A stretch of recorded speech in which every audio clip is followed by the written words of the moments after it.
Ça y est, j'ai trouvé. En 215 avant Jésus-Christ, la guerre fait rage entre le peuple romain et l'armée d'Hannibal. En raison des nombreuses morts et défaites déjà accumulées par les soldats romains, le peuple romain décide de se mettre en deuil et le tribun Caius Oppius instaure une nouvelle loi.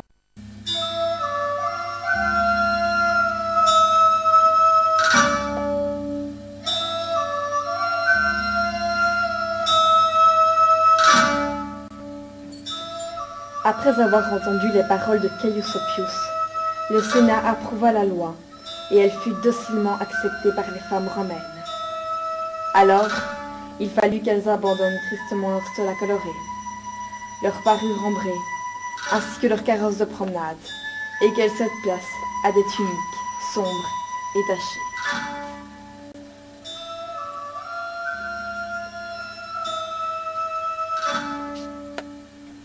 Elles durent également se recueillir sur les tombes de leurs défunts, et soigner et assister les blessés de la guerre.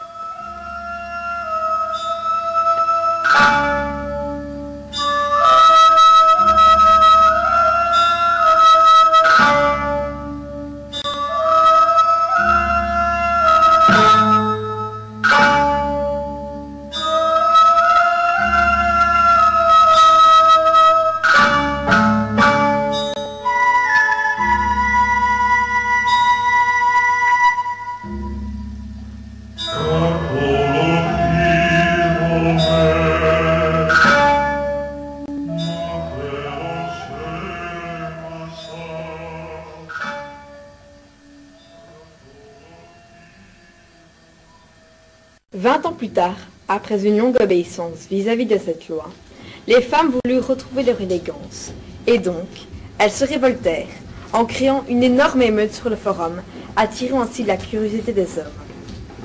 Certains de ceux-ci prirent le parti des femmes, mais d'autres s'opposèrent à leurs idées. Parmi eux se trouvaient des tribuns, aux avis aussi partagés. Marcus Publius Junius Brutus et Marcus Porcius Caton voulaient la maintenir orgueilleusement. En revanche, Marcus Fundanius et Lucius Valerius étaient pour que la loi soit supprimée. Caton prit la parole en premier et improvisa un discours pour convaincre les Romains d'agréer son point de vue. Romains, voulez-vous vraiment que cette loi soit abrogée? Voulez-vous que les femmes, ainsi libres, nous dominent, nous, les hommes? Voulez-vous qu'elles nous fassent honte en se promenant partout sans notre permission? Qu'elles nous trompent avec des étrangers? Qu'elles nous ruinent avec leur soif de luxe? Voyons, une femme est faite pour s'occuper de nos maisons et de nos enfants. Si vous ne voulez pas que tous ces outrages se produisent un jour, ne laissez pas cette loi se faire abroger. Après ces propos, Lucius Valerius prit à son tour la parole. Si le consul Marcus Porcius Caton ne s'était pas exprimé comme il vient de le faire à l'instant, par l'autorité de son nom et par un discours long et étudié, nous n'aurions pas exposé nos arguments, nous aurions attendu vos votes. Il est clair que Marcus Caton plus attaché à censurer nos femmes qu'à combattre notre proposition. C'est pourquoi je défendrai leur cause. Aujourd'hui, la République est en paix. Elle est heureuse et florissante. Alors pourquoi nos femmes devraient-elles garder leur guenille de deuil?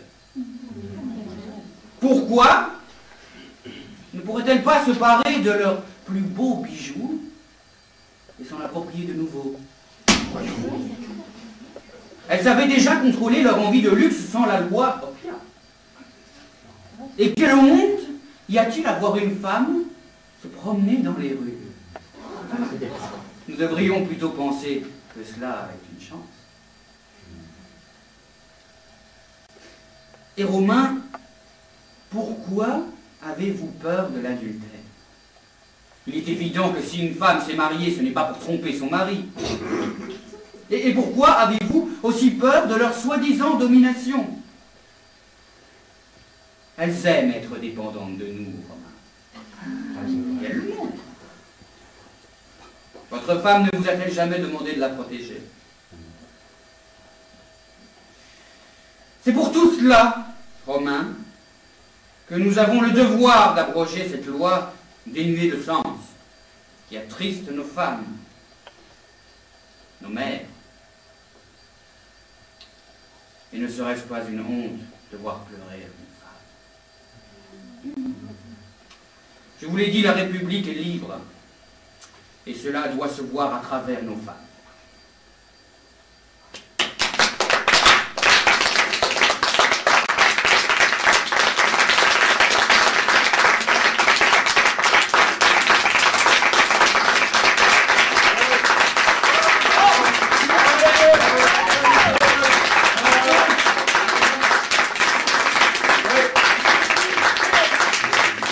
Après avoir entendu ces paroles, les femmes acclamèrent le tribun qui les avait sauvées, car toute la foule, hommes et femmes, faisait un triomphe à Valerius.